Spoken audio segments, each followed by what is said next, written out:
ايه يا دكتور مالك؟ حاسس ان انا مش شايف. اوقات كتير تحس ان انت مش شايف قدامك، بتصحى من النوم كأنك مضروب على دماغك، حاسس بطنين ما بيسكتش في ودانك، بتصحى من النوم في صداع جوه الجمجمة، ومع كل مرة بتحاول تفتح عينيك بتحس ان الدنيا بتهرب منك اكتر.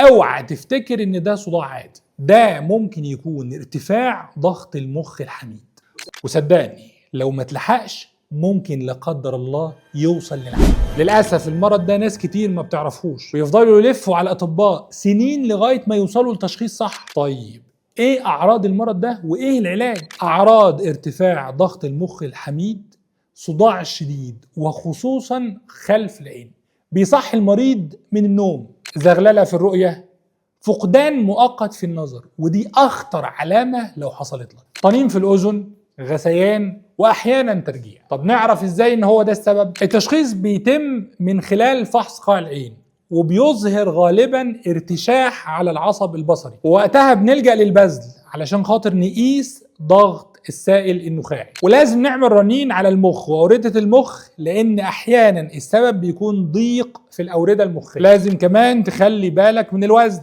لأن السمنة بتزود ضغط المخ. تحافظ على الرياضة، تنام نوم منتظم، نقلل جدا من التوابل. فافتكر دايما ان التشخيص المبكر ممكن ينقذ نظرك وينقذك من كل الاعراض اللي احنا قلنا عليها. لو انت بتعاني من الاعراض دي قول لنا في الكومنتات، ولو تعرف حد بيعاني من نفس الاعراض ابعت له الفيديو، ممكن تنقذ النظر بتاعه. وخلي بالك دايما ان التشخيص الصح يضمن حياتك.